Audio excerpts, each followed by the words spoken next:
பண்ணையெல்லாம் பொன் கொழிக்க செய்திடுவோம், அதில் பன்மடங்கு உற்பத்தியை பெருக்கிடுவோம். பண்ணையெல்லாம் பொன் கொழிக்க செய்திடுவோம், அதில் பன்மடங்கு உற்பத்தியை பெருக்கிடுவோம். உழவர் உலகம். கண்மணி போல் நெல்மணியை வளர்த்திடவே நாடும் கருத்துரைக்கும் ஒலிபரப்பை கேட்டிடுவோம். கண்மணி போல் நெல்மணியை வளர்த்திடவே நாடும் கருத்துரைக்கும் ஒலிபரப்பை கேட்டிடுவோம்.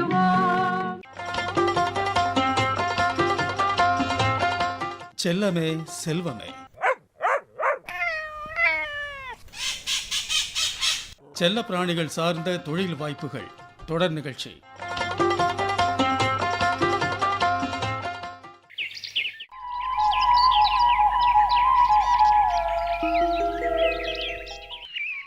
முத்தழகு, வா பிள்ளை. நானே ஃபோன் பண்ணணும்னு நினச்சேன், நீயே வந்துட்ட. ஏங்கா, என்ன விஷயம்? வீட்டில் காய்கறி மளிகை சாமான்லாம் தீர்ந்து போச்சு, சந்தைக்கு போய் வாங்கிட்டு வருவோம், நீயும் வரியான்னு தான் கேட்போன்னு ஃபோன் போடலான்னு நினச்சேன். அதுக்குள்ளே நீயே வந்துட்ட. அப்படியா? அதுக்கு என்னக்கா, போகலாம். எனக்கு கூட காய்கறிங்க வாங்கணும். சரி வா முத்தழகு, அப்போ நம்ம ஏன் இப்பயே கிளம்புவோம்? இப்போவே வா அக்கா. நான் சும்மா உங்களை பார்த்துட்டு போகலான்னு வந்தேன். கையில் பை இல்லை, பணமும் இல்லை, அப்படியே கூப்பிடுறீங்க. நான் வேணும்னா வீட்டுக்கு போய் எடுத்துகிட்டு வந்துடுவா? அட இருப்புல்ல, பை தானே, நான் தாரேன்.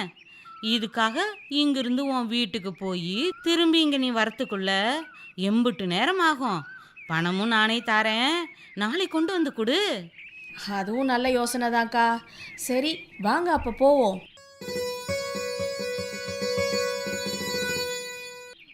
ஆமாம், நான் கேட்கணுன்னு நினச்சேன். ராசுவை எதுவும் அடிச்சிங்களா என்ன? ஆமாம், உனக்கு எப்படி தெரியும்? நான் வரும்போது எதிரில் அழுதுகிட்டே வேற போனா. என்னடான்னு கேட்டேன், ஒன்றுமே சொல்லாமல் தலையை தொங்க போட்டு போயிட்டான். அது ஒன்றும் இல்லை முத்தழகு, ரொம்ப செல்லம் கொடுத்தாச்சா, அதான். யார் வீட்டில் என்ன செஞ்சாலும் நம்ம வீட்லேயும் அப்படியே செய்யணும்னு அடம் பிடிக்கிறான். அதான் 2 வச்சேன், அழுதுகிட்டே டியூஷனுக்கு கிளம்பிட்டான். ஏங்கா, அப்படி என்ன குழந்தை கேட்டிருக்க போகிறான்? நீ வேற முத்தழகு, இந்த லீவுக்கு எங்கள் அண்ணன் வீட்டுக்கு அனுப்பி வச்சுருந்தேன். என் அண்ணன் மகன் அங்கே நாய்க்குட்டி வளர்த்துருக்கான் போல. 1 மாதம் அது கூட நல்லா பழகிட்டான் இவன். அதுக்குன்னு அது மாதிரியே நானும் நாய்க்குட்டி வளர்க்கணும்னு எனக்கு நாய்க்குட்டி வாங்கி கொடுன்னு ஒரே அடம். நீயே சொல்லு முத்தழகு, முன்ன பின்ன வளர்த்து பழக்கம் இருந்தாலும் பரவாயில்ல, திடீர்னு வளர்க்கணும்னா எப்படி சொல்லு? அக்கா, குழந்தை தான் ஆசைப்பட்றான்ல, அவனுக்கு நாய்க்குட்டி வாங்கி கொடுத்தாதான் என்ன? என்ன முத்தழகு, நீயும் இப்படியே சொல்கிற? ஆசைப்பட்டா அதை அப்படியே செஞ்சிட முடியுமா? வாயில்லா ஜீவன்களை ஏனோ தானோன்னு வளர்க்க முடியாதுல்ல. அக்கா அக்கா இருங்க, உங்களை யார் இப்போ ஏனோ தானோன்னு வளர்க்க சொன்னா? உங்களுக்கு விஷயம் தெரிஞ்சா வளர்க்குறதுக்கு சம்மதம் சொல்லுவீங்கல்ல? விவரம் தெரிஞ்சா கண்டிப்பாக வளர்க்க சொல்லுவேன் தான். என் பையன் ஆசைப்பட்டுட்டான், எப்படி வேணான்னு சொல்லுவேன்? அப்படி சொல்லுங்க. இப்போ என்ன, உங்களுக்கு விவரங்க தெரியணும், அம்புட்டு தானே? ஏன் முத்தழகு, உனக்கு தெரியுமா? எனக்கும் தெரியாதுக்கா. உங்களோட சேர்ந்து தான் நானும் இப்போ இந்த விவரங்களை தெரிஞ்சுக்க போகிறேன். அப்படியா? எப்படி முத்தழகு? இப்போ வானொலியில் தான் இது சம்பந்தமான விவரங்க வரப்போகுது. நாய்க்குட்டி பராமரிப்பு மற்றும் நல பயிற்சிகள் சார்ந்த தொழில் வாய்ப்புகள் குறித்து சென்னை தமிழ்நாடு கால்நடை மருத்துவ அறிவியல் பல்கலைக்கழக விரிவாக்க கல்வி இயக்குனர் முனைவர் பி செல்வராஜ் அவங்க தான் தகவல்களை சொல்ல போகிறாங்க. கவனமாக கேட்போம்.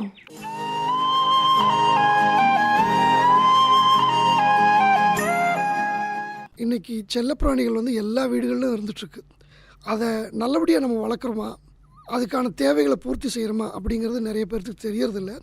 அது பற்றின விழிப்புணர்வை ஏற்படுத்துறதுக்கு தான் அகில இந்திய வானொலி சென்னையும் கால்நடை மருத்துவரியல் பல்கலைக்கழகம் சேர்ந்து இந்த நிகழ்வை நடத்துகிறோம். இதில் மெயினாக இப்போ குட்டிகளை எப்படி பராமரிப்புங்கிறது ரொம்ப முக்கியம். முதல்ல நம்ம இன்னொரு நாய்க்குட்டி வாங்கணும்னு ஆசையாக இருக்கும். அந்த குட்டி வாங்குறதுக்கு முன்னாடி நம்ம சில பேசிக் ஹோம்ஒர்க் நம்ம பண்ண வேண்டியிருக்கும். என்னென்னா, நாய்க்குட்டிகளை வளர்க்குறது ரொம்ப சந்தோஷமான நிகழ்ச்சி தான். அது ஒரு மிக மகிழ்ச்சியான பயணம். அதுகளோட டைம் ஸ்பெண்ட் பண்ணுறது குடும்ப நண்பர்கள் அத்தனை பேர்த்துக்கு பிடிச்சது. ஆனால் அதே சமயம் அவங்களுக்கு வந்து ஆரோக்கியமான உணவு கூட கிடைக்குதா, அதுக்கான மனநல அழுத்தங்கள் இல்லாமல் அவை நல்லா ஆரோக்கியமாக சந்தோஷமாக இருக்காங்களா, இதெல்லாம் தான் நம்ம பார்க்கணும். முக்கியமான ஒரு காரணம், நாய்க்குட்டிகள் வந்து ஒரு 2 வயசு வரைக்கும் ரொம்ப சுறுசுறுப்பாக அழகாக விளையாண்டுட்ருக்கும். அப்புறம் கொஞ்சம் அதனோட ஆக்டிவிட்டிங்கிறது வந்து கொஞ்சம் குறைய ஆரம்பிக்கும். அந்த டைம் நம்ம அது மேலே அன்பு செலுத்துறது குறைஞ்சி போகிறதுக்கு வாய்ப்பு இருக்கும். அதெல்லாம் இல்லாமல் ஒரு நாய் வாங்கினோம்னா 10லேருந்து 15 வருஷங்களுக்கு நம்ம அதுக்கான நேரத்தை செலவிட்டு நல்லபடியாக பாதுகாக்கிற அளவுக்கு நம்ம திட்டமிடல் இருக்கணும். அந்த திட்டமிடலோடு தான் நாய்க்குட்டிகளை வளர்த்தணும். குட்டிகளை எங்கே வாங்கிக்கிறோம் அப்படிங்கிறது வந்து நம்ம நண்பர்கள் வீடுகள், தெரிஞ்சவங்க வீடுகள்லேருந்து வாங்குறது ரொம்ப நல்லது. நம்பகமான விற்பனை நிலையங்கள்லேருந்து வாங்குறது நல்லது. அதனோட தாய் தந்தையர் பற்றி தகவல்களை தெரிஞ்சுட்டு வாங்குறது நல்லது. இப்போ குட்டி வாங்கும்போது அல்லது இன்னொரு நண்பர் வீட்டில் ஒரு நாய் குட்டி போட்டிருக்கு எடுத்துகிட்டு வரோம் அப்படிங்கும்போது எப்போ நம்ம வீட்டுக்கு எடுத்துகிட்டு வரோம் அப்படிங்கிறது ரொம்ப முக்கியம். குட்டி போட்டோடனே ஆசையாக உடனே தூக்கிட்டு வர முடியாது. 1 வாரத்தில் 2 வாரத்தில் தூக்கிட்டு வர முடியாது. குறைஞ்சது 6 வாரத்துக்கு அந்த குட்டிகள் அம்மாவோட தாயோடு இருக்கணும், தாய்ப்பால் குடிச்சிட்ருக்கணும். இந்த 6 வாரம் தாய்ப்பால் குடிக்கல அப்படின்னா அதுக்கான நோய் எதிர்ப்பு சக்தி ரொம்ப குறைஞ்சிரும்.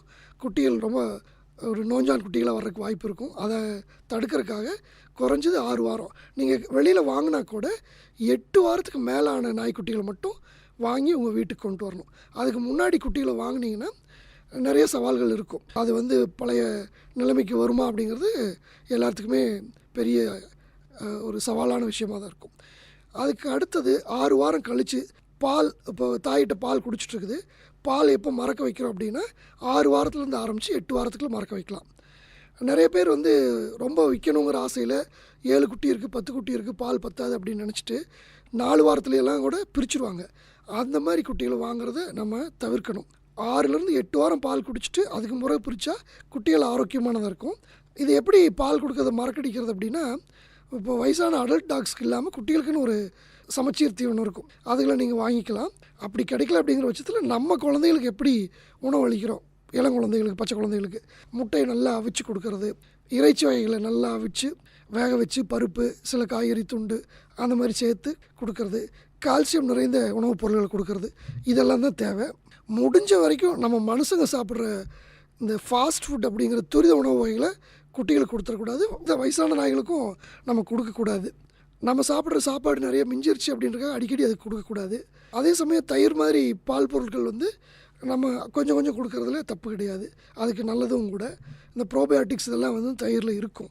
அப்புறம் உணவு எப்படி கொடுப்பீங்க அப்படிங்கிறது, இப்போ சின்ன குட்டியாக இருக்குது, ஒரு 4-5 மாதம் வரைக்கும், 3 மாதம் அட்லீஸ்ட்டு 3 மாதம் வரைக்கும் பார்த்திங்கன்னா ஒரு நாளைக்கு குறைஞ்சது 4லேருந்து 5 முறை கொடுக்கணும். நம்ம மனுஷனை மாதிரி காலையில் ஒரு முறை, மதியம் ஒரு முறை, சாயந்தரம் ஒரு முறைன்னு குட்டிகளுக்கு இருக்கக்கூடாது. அடிக்கடி கொடுக்கணும். ரொம்ப குறைவான அளவு. அந்த குட்டிகளோட வயிறே பார்த்திங்கன்னா ஒரு 2 ஸ்பூன் 3 ஸ்பூன் சாப்பாடை தான் உள்ளே கொள்ளும். அந்த அளவுக்கு சின்ன அளவில் ஆனால் அடிக்கடி கொடுக்கலாம். 5 முறை 6 முறை வரைக்கும் கொடுக்கலாம். அவை கொஞ்சம் வளர்ந்துருச்சுன்னா, நல்லா பெருசாகிருச்சு, ஓரளவுக்கு பசி தாக்குது அப்படின்னா 2லேருந்து 3 வரைக்கும் குறைச்சி கொடுத்துக்க ஆரம்பிக்கலாம். எப்போவுமே ஆனால் நல்ல குடிநீர் வந்து பக்கத்தில் இருக்கணும். அதுகளுக்கான பாத்திரங்களில் குடிநீர் வச்சு இருக்கணும். இந்த பாத்திரங்களை வந்து தினமும் சுடுதண்ணி வச்சு சுத்தம் பண்ணணும், உலர வைக்கணும், அப்புறம் தான் தண்ணி ஊற்றணும். நிறைய பேர் அந்த பாத்திரங்களை கழுவுறக்கோ கஷ்டப்பட்டுட்டோ இல்லை விட்டுட்டோ அதுலேயே திருப்பி திருப்பி ஊற்றும் போது அதில் கிருமிகளோட எண்ணிக்கை அதிகமாகும். அதனால் வயிற்றுப்போக்கு அந்த மாதிரி நோய்கள் வர்றதுக்கும் வாய்ப்புகள் உண்டு.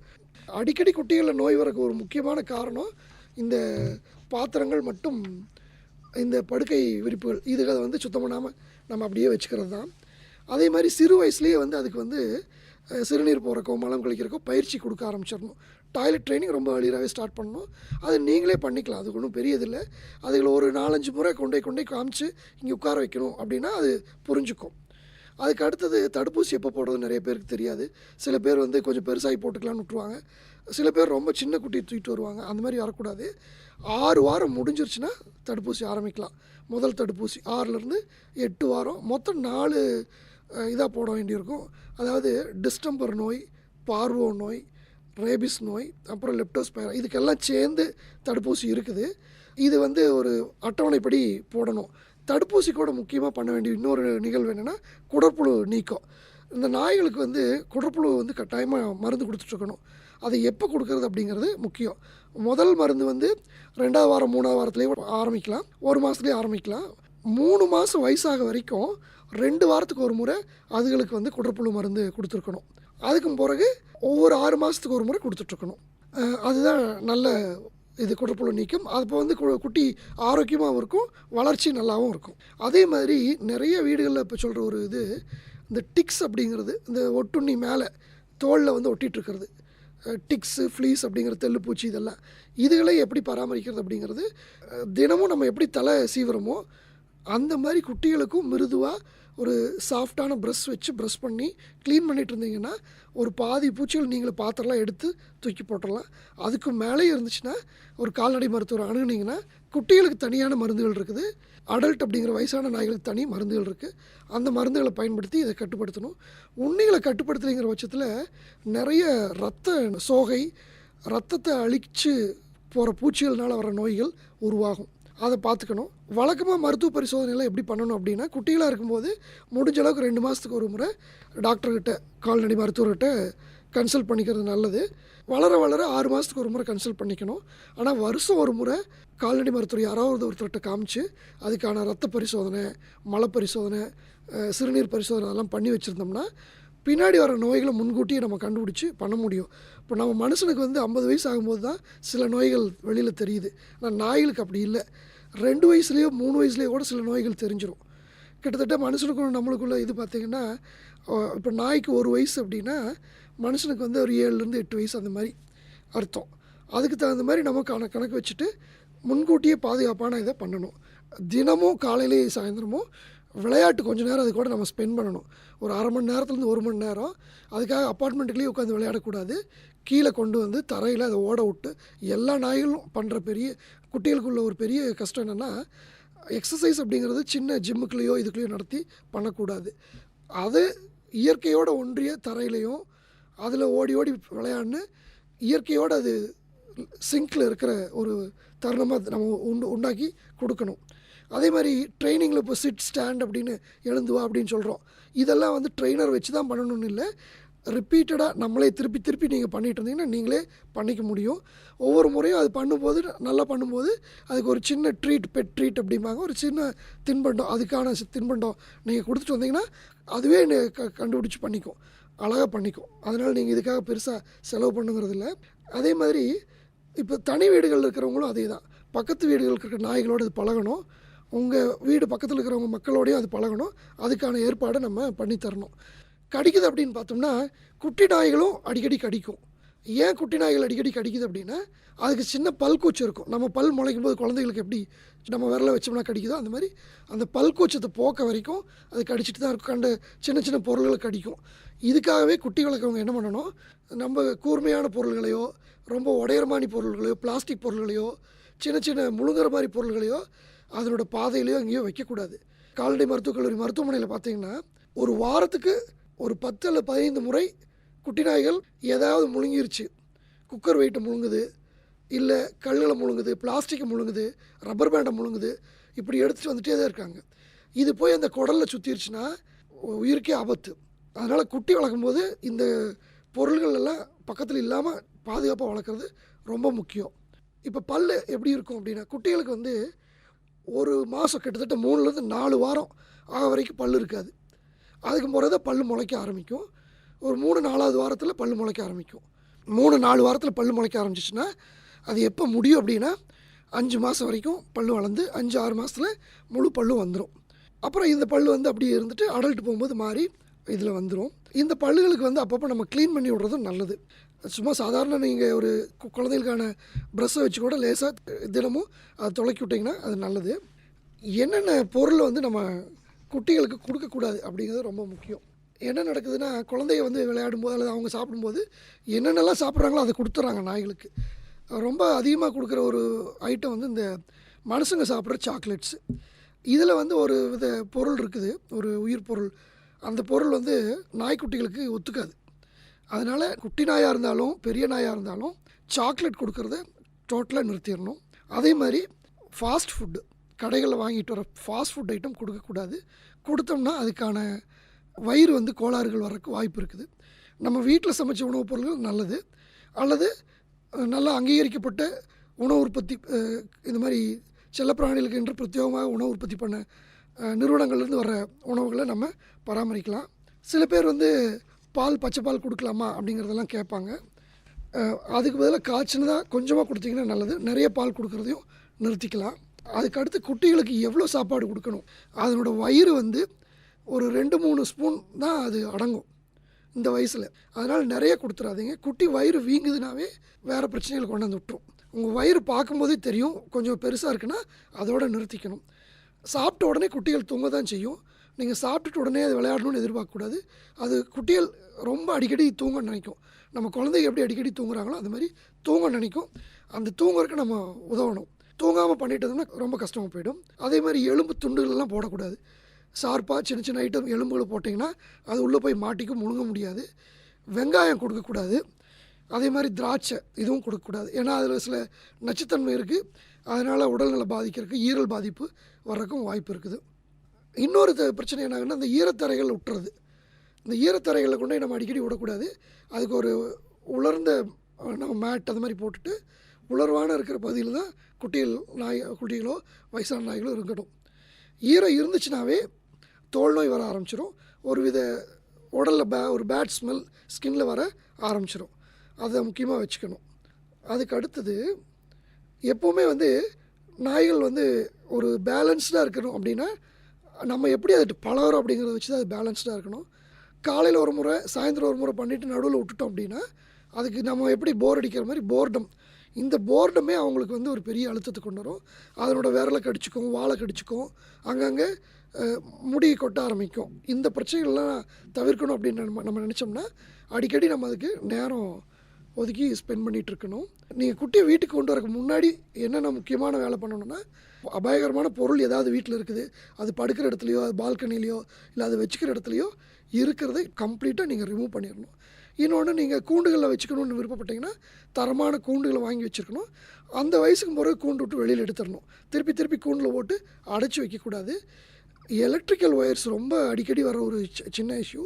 பசங்க ஏதாவது சார்ஜ் போட்டுட்டு ஏதோ ஒரு ஒயரையோ சுவிட்சையோ விட்டுருவாங்க. அந்த மாதிரி இல்லாமல் நம்ம பார்த்துக்கணும். ஸோ மின்சார இணைப்புகள்லாம் இதாக இருக்கணும். நச்சு தாவரங்கள், சில தாவரங்கள் வீட்டில் அழகுக்கு வச்சுருப்போம், அதை போய் கடிச்சிடக்கூடாது. அதையும் நம்ம பார்த்துக்கணும். முடிஞ்ச அளவுக்கு நாய்கள் வளர்க்குற வீட்டில் குப்பை தொட்டிகள் வந்து இந்த க்ளோஸ்டு லிட் மூடின, நல்லா டைட்டாக மூடின வகையில் இருக்கிற குப்பை தொட்டிகளை பயன்படுத்தணும். ஏன்னா இந்த நாய்களோட குட்டிகளோட க்யூரியாசிட்டி இங்கே போய் அங்கே போய் மூக்கூட்டு நோண்டிகிட்டு இருக்கும். ஏதாவது அதுக்கு ஒரு ஸ்மெல் இருந்துன்னா அந்த ஸ்மெல்லை போய் எக்ஸ்ப்ளோர் பண்ண பார்க்கும், எடுத்து திங்க ஆரம்பிச்சிடும். அதனால் குப்பை தொட்டிகளை வந்து மூடி வைக்கணும். அதே மாதிரி கதவு, திடீர்னு வந்து குட்டி வரும் ஆனால் கதவு வேகமாக சாத்தும், அது வந்து அடிச்சிடும். ஸோ அந்த கதவுக்கான டோர் ஸ்டாப்பர் அந்த மாதிரி இதெல்லாம் பண்ணணும். இப்போ சின்ன குழந்தைங்க, இளங்குழந்தை வீட்டில் இருக்காங்க, அவங்களோட போய் கொஞ்சம் நாளைக்கு அது பழக வேண்டாம் அப்படின்னா இந்த நாய்க்குட்டியை சுற்றி தடுப்புகள் வச்சுருக்கணும். உங்கள் அந்த குழந்தைய படுத்துருக்க இடத்துல ஒரு தடுப்பு வச்சுட்டிங்கன்னா இந்த குட்டிகள் போய் அந்த இடத்துல வராது. நீங்கள் இந்த மாதிரி பண்ணும்போது தான் ஒரு ஆரோக்கியமான நல்ல குட்டிகளை வச்சுருக்க முடியும். வீட்டில் நான் யார் வந்தாலும் அது அன்பாக பழகக்கூடிய குட்டிகளாக இருக்கும். இந்த குட்டிகள் வளர்ப்பு வந்து இன்றைக்கி மிகப்பெரிய தொழிலாக வேறு உருவாக்கிட்டு இருக்குது. இப்போ உலகம் பூரா பார்த்திங்கன்னா கிட்டத்தட்ட $250 பில்லியன் ஒரு தொழில் வாய்ப்பு இந்த நாய் வளர்ப்பில் இருந்துகிட்ருக்குது. அதில் இந்தியா மிக வேகமாக வளர்ந்துட்டுருக்குது. கிட்டத்தட்ட $25 பில்லியன் பணம் வந்து நம்ம இந்திய செல்லப்பிராணி சந்தைகளில் புழங்கிட்டுருக்குது. தமிழ்நாடு ஒரு மிகச்சிறந்த உதாரணம். அது சென்னை, கோயம்புத்தூர், மதுரை, திருச்சி போன்ற நகரங்களுக்கெல்லாம் இது மிகப்பெரிய இளைஞர்களுக்கும் பெண்களுக்கும் மிகப்பெரிய வாய்ப்பு. இந்த $25 பில்லியன் நம்ம அடுத்த 5 ஆண்டுகள் நம்ம $50 பில்லியன் கொண்டு போக முடியும். ஏன்னா அந்தளவுக்கு ஒரு வாய்ப்புகள் உள்ள தொழிலாக இருக்குது. தரமான குட்டிகளை நம்பகத்தன்மையோடு நீங்கள் வந்து மக்களுக்கு கொண்டு போய் சேர்த்துனீங்கன்னா அதுவே அவங்களுக்கு பெரிய இது. சமூக செயல்பாட்டோடு இது வந்து அக்கறையோடு நீங்கள் பண்ணுற பணி வந்து நிறைய வீடுகளில் நாய்க்கடி இல்லாமல் இருக்கிறதுக்கு தடுக்கும். அதனால் இந்த வானொலி தொடர் நிகழ்ச்சியை பங்கு பெற்று பயனடைன்னு கேட்டுக்கொள்கிறேன்.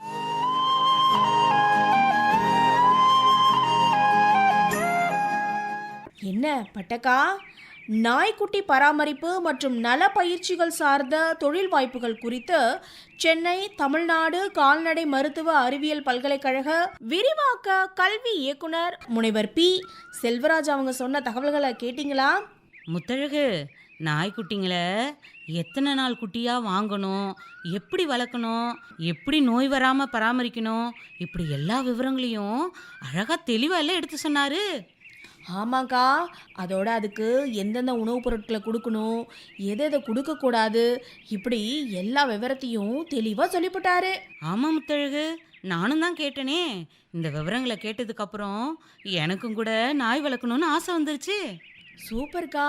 எங்க தம்பி வீட்டில் நாய் ஒன்று குட்டிங்க போட்டிருக்கு. அதுலேருந்து நான் ஒரு குட்டி ஒன்று எடுத்துட்டு வந்து தரேன்க்கா. அப்படியா? ரொம்ப சந்தோஷம் முத்தழகு. ராசுக்கு விஷயம் தெரிஞ்சா சந்தோஷத்துல தலகால் தெரியாம குதிப்பான். நாளைக்கு அவனுக்கு பிறந்த நாள் வேற. அப்புறம் என்ன, பிறந்தநாள் பரிசா ராசு ஆசைப்பட்ட மாதிரியே நம்ம நாய்க்குட்டியை பரிசா கொடுத்துடுவோம். ஆமா ஆமா, சரியா சொன்ன முத்தழகு. கால்நடை நமது தோழன், அதை கருத்துடன் காத்திட வேணும். கால்நடை நமது தோழன், அதை கருத்துடன் காத்திட வேணும். பால் வளம் பெருகிட செய்யும், தாய் பசுவால் நலன் பல கிட்டும். பால்வளம் பெருகிட செய்யும், தாய் பசுவால் நலன் பல கிட்டும். அந்த கால்நடை நமது தோழன், அதை கருத்துடன் காத்திட வேணும். பால்வளம் பெருகிட செய்யும், தாய் பசுவால் நலன் பல கிட்டும்.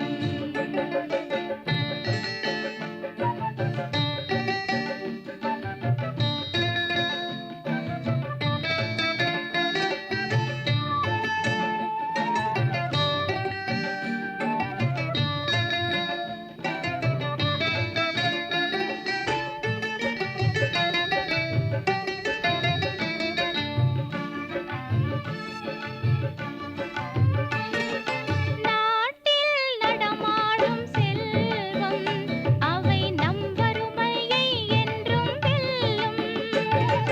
நாட்டில் நடமாடும் செல்வம், அவை நம் வறுமையை என்றும் வெல்லும். மாட்டையும் மாட்டையும் வளர்ப்போம், நல்ல மாற்றத்தை படைத்திட உழைப்போம். மாட்டையும் மாட்டையும் வளர்ப்போம், நல்ல மாற்றத்தை படைத்திட உழைப்போம். அந்த கால்நடை நமது தோழன், அதை கருத்துடன் காத்திட வேணும். பால்வளம் பெருகிட செய்யும், தாய் பசுவால் நலன் பல கிட்டும்.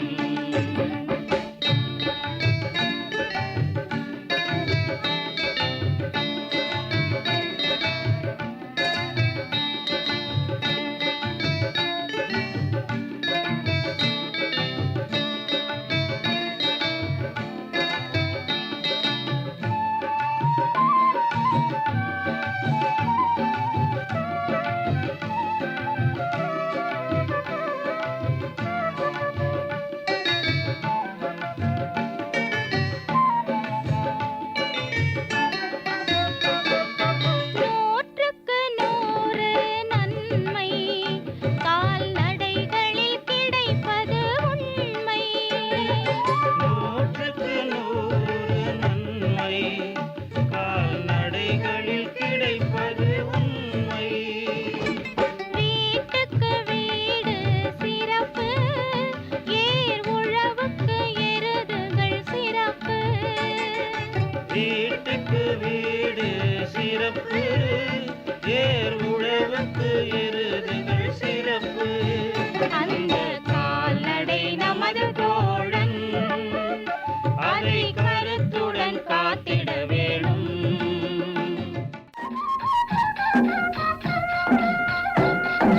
அடுத்து வருவது வேளாண் செய்திகள்.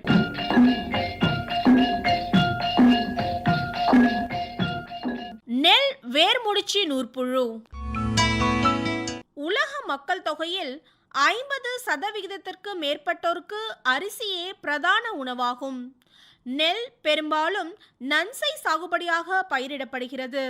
காலநிலை மாற்றத்தினாலும் பருவமழை தவறுதலாலும் பாசன நீர் தட்டுப்பாட்டினாலும் செம்மை நெல் சாகுபடி, நேரடி நெல் விதைப்பு போன்ற முறைகள் பின்பற்றப்பட்டு நெல் சாகுபடி செய்யப்பட்டு வருகிறது. நன்செய் நெல் சாகுபடியை காட்டிலும் செம்மை நெல் சாகுபடி மற்றும் நேரடி நெல் விதைப்பு முறைகளில் சாகுபடி செய்யும் பயிரை வேர்முடிச்சி நூற்புழுக்கள் அதிகம் பாதிக்கின்றன. நெற்பயிரை தாக்கும் பல்வேறு உயிரியல் காரணிகளுள் நூற்புழுக்களும் ஒன்றாகும். பொதுவாக பல்வேறு நூற்புழுக்கள் நெற்பயிரை தாக்கினாலும் அவற்றுள் நெல் வேர்முடிச்சி நூற்புழுக்கள் முக்கியமானதாக கருதப்படுகிறது. நெல் வேர்முடிச்சி நூற்புழுக்களின் தாக்கு நிலையானது புழுக்கள் பயிரின் வேர்பகுதி வழியாக உள்ளே சென்று உணவை எடுத்துக்கொள்வதற்காக வாஸ்குலார் பகுதியில் பிரத்யேகமான இடத்தை தேர்வு செய்து அமர்கிறது. பின்பு புழு உருவத்திலிருந்து பேரிக்காய் வடிவ முதிர்ந்த பெண் நூற்புழுவாக உருமாறுகிறது. ஒரு முதிர்ந்த பெண் நூற்புழு குறைந்தபட்சம் 300 முதல் 650 முட்டைகளை இடும் திறன் பெற்றவை. இந்நூற்புழுக்கள் முட்டைகளை குவியல்களாக வேரின் உள்ளே இடும். இவற்றிலிருந்து அடுத்த தலைமுறை புழுக்கள் உருவாகும். இதன் சேத அறிகுறிகளை பற்றி தெரிந்து கொள்வோம். வேர்முடிச்சி நூற்புழுக்களால் பாதிப்படைந்த வயலில் ஆங்காங்கே பயிரின் வளர்ச்சி குறைந்து திட்டு திட்டாக காணப்படும். நாற்றங்காலில் நாற்றுகள் அதிக அளவில் மடிந்து எரியூட்டப்பட்ட தோற்றத்துடன் காணப்படும். பாதிப்படைந்த நாற்றுகள் வளர்ச்சி குன்றி மஞ்சள் நிறத்துடன் காணப்படும். நடவு வயலில் பாதிப்படைந்த பயிர்களில் தூர்களின் எண்ணிக்கை குறைவாக காணப்படும். பாதிப்படைந்த பயிர்களின் வேர்களின் நுனியில் கொக்கி போன்ற முடிச்சுகள் காணப்படும். இதற்கான மேலாண்மை முறைகளை பற்றி தெரிந்து கொள்வோம். உயிரியல் நூற்புழு கொல்லிகளை ஒரு ஹெக்டேருக்கு 2.5 கிலோ வீதம் மண்ணில் இடுவதன் மூலம் நூற்புழுக்களை வெகுவாக கட்டுப்படுத்தலாம். பேசில்லஸ் சப்டிலிஸில் நாற்றுகளை நனைத்தல், நடவு வயலில் இடுதல் போன்றவற்றின் மூலம் இந்நூற்புழுக்களை கட்டுப்படுத்தலாம். நூற்புழுக்கள் பாதிக்கப்படாத இடத்தில் நாற்றங்கால் அமைத்து நல்ல நாற்றுகளை நடவுக்கு பயன்படுத்த வேண்டும். சணப்பை, கொழுஞ்சி போன்ற பசுந்தாள் பயிர்களை வளர்த்து சரியான நேரத்தில், அதாவது பூக்கள் பூப்பதற்கு முன்பு மடக்கி உழுவதன் மூலம் அவை மக்கும் போது நூற்புழுக்களை அழிக்க வல்ல பல்வேறு நச்சு வாயுக்கள் வெளிப்படுவதோடு மட்டுமன்றி மண்ணில் ஏராளமான நன்மை செய்யும் உயிரினங்கள் பெருகும். இதன் மூலம் பயிர்களை பாதிக்கும் நூற்புழுக்களை கட்டுப்படுத்தலாம். நெற்பயிருடன் இதர பயிர்களான காய்கறி மற்றும் பயறு வகை பயிர்களை பயிர் சுழற்சி செய்வதன் மூலம் இந்நூற்புழுக்களை கட்டுப்படுத்தலாம். விவசாய பெருமக்கள் கவனத்திற்கு, பொதுவாக நூற்புழுக்களின் எண்ணிக்கை பொருளாதார சேத நிலைக்கு கீழ் இருப்பின் பயிர்கள் தெளிவான அறிகுறிகளை வெளிப்படுத்துவதில்லை. மேலும் நூற்புழுக்கள் கண்ணிற்கு புலப்படாத அளவில் மிக சிறியதாக இருப்பதாலும் குறுகிய காலத்தில் அதிக சந்ததியை பெருக்கும் திறன் கொண்டதாலும் நூற்புழுக்களின் தாக்குதல் குறித்து விவசாய பெருமக்கள் மிகுந்த கவனமுடன் இருக்க வேண்டும். பயிர்களில் இந்த நூற்புழுக்களின் அறிகுறிகள் காணப்பட்டால் உடனடியாக பாதிப்படைந்த பயிரை பிடுங்கி வயலுக்கு வெளியே அழித்துவிட வேண்டும்.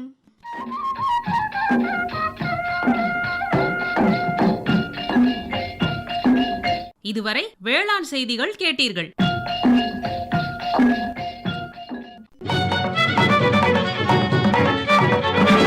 உண்ணும் பொருள் அத்தனையும் விளைத்திடுவோம், நித்தம் உழைப்பால் நில மகளை வணங்கிடுவோம். அமைப்பில் உதவி பி. சண்முகப்பிரியா. உண்ணும் பொருள் அத்தனையும் விளைத்திடுவோம், நித்தம் உழைப்பால் நில மகளை வணங்கிடுவோம். அமைப்பு எஸ். முருகேசன். பொட்டலையும் பூம்பொழிலாய் திருத்திடுவோம், அதற்கு புத்தம் புது முறைகளையும் புகுத்திடுவோம். பொட்டலையும் பூம்பொழிலாய் திருத்திடுவோம், அதற்கு புத்தம் புது முறைகளையும் புகுத்திடுவோம். இத்துடன் இன்றைய உழவர் உலகம் நிகழ்ச்சி நிறைவு பெறுகிறது. பட்டி தொட்டி சொர்க்கமாக பாடுபட்டே நம் பாரத சமுதாயத்தை உயர்த்திடுவோம். பட்டி தொட்டி சொர்க்கமாக பாடுபட்டே நம் பாரத சமுதாயத்தை உயர்த்திடுவோம்.